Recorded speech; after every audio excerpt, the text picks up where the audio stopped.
pangarap plus pagsusumikap. Yan daw ang naging susi ni Carlos Yulo para maka-double gold sa Olympics na di niya inaasahan noong una.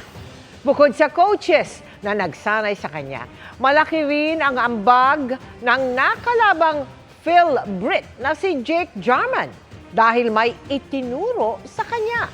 Nakatutok si P. Arcangel. Mahigit 2 linggo mula na makamit ang makasaysayang 2 gold medal para sa Pilipinas. Hindi pa raw lubos na nakakapag-relax ang golden hero ng Philippine Gymnastics na si Carlos Yulo. Nakapagpahinga ka na ba, Carlos? Yung ini-imagine ko po na pahinga, hindi pa ba? Ano ba yung ini-imagine mo na pahinga? Yeah, after Olympics po kasi, kala ko, makakapagpahinga na ako ng weeks or wala akong gagawin. Pero pagdating po, sobrang busy po pala. So, ang idea mo ng pahinga is yung nasa bahay ka lang buong araw, wala kang kailangang gawin. Yeah, ganun po yung naisip. Malapanaginip pa rin daw para kay Carlos ang lahat ng nangyayari sa kanya ngayon matapos ang tagumpay sa Olympics. Sa Olympics po talaga, gusto ko lang po manalo talaga ng medal. And yung medal po itself, yung pinapangarap ko po since 12 years old po ako. Di pa rin po talaga ako makapaniwala na nasa kamay ko po yung 2 medalya na pinaghirapan ko po. And super grateful po talaga sa naging journey ko.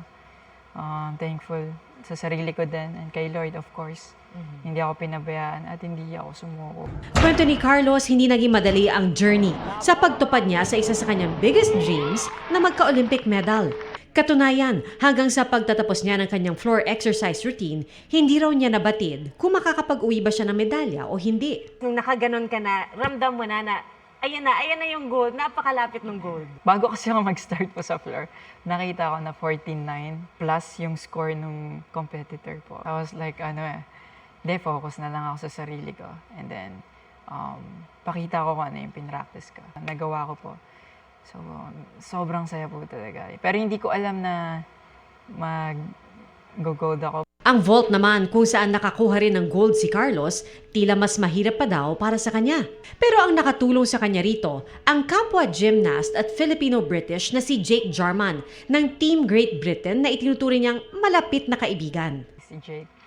So si Jake talagang kaibigan mo na noon pa?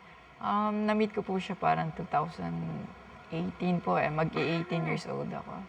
And nakakompete ko siya. And especially nag-training camp po kasi ako sa gym nila. Yung sa second vault ko po kasi nahihirapan talaga ako sa kanya, hindi siya consistent talaga. So nagpaturo po ako kay Jake nung nag-training camp po ako.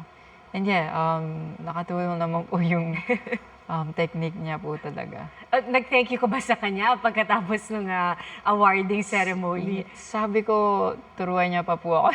Payag naman si Jake. Yeah! Sa karera ni Carlos, marami na siyang iba pang nakasama sa training. Tulad na lang ng Japanese coach niya noon na si Munehiro Kugimiya na nagsanay sa kanya sa Tokyo, Japan. Ilang taon ding nanirahan si Carlos sa Japan at malaki ang pasasalamat niya sa mga tumulong sa kanya doon. Owen, arigatou gozaimashita. Honto ni kokoro kara kansha shitemasu. Ano ibig sabihin nun? Maraming salamat po sa suporta and from the heart po. Nagpapasalamat po ako sa inyo lahat. Sa pagbabalik bansa ni Carlos mula Paris, laking tuwa niya na nagkaroon siya ng pagkakataong makabanding ang ibang atleta ng Team Philippines. Excited po talaga ako na makita si Kuya AJ. Patalan-talan po ng country, hindi ko po siya talaga nakikita. So, nung nakita ko po, ang dami ko tinanong, kamusta ka po? Alam ko, nahirapan din po siya sa journey niya na to and super proud ako sa ginawa niya. Yung mga athletes po talaga natin, sobrang nire-respeto ko sila and ni-inspire po nila ako. Hindi raw expected ni Carlos ang engrandeng homecoming parade. Kanina, ikwinento ni Gymnastics Association of the Philippines President Cynthia Carrion na pati siya nagulat sa mainit na pagtanggap at sa dami ng aktibidad na inihanda para sa mga atleta. Nauna nang sinabi ng female gymnasts na sina Aliyah Finnegan, Emma Malabuyo at Levi Rui Vivar na hindi raw sila sinabihan at inimbita sa Heroes Parade at sa aktibidad sa Malacanang. Pero sabi ni Carrion, hindi rin daw niya alam na may inihandang Heroes Parade. First of all, they were not here and we knew nothing about it. from my trip to Paris to the Philippines, straight to Malacanang. I didn't expect that. I was not dressed for Malacanang. You only found out about the homecoming parade on the flight Yes. back, en route to Manila. I heard something that they will have, Carlos will have, and the medalists. I thought it's only Carlos and the medalists. I didn't think all the Olympians will be invited. If I had known about it, you think I will not invite them? Of course I will. I'm proud of them.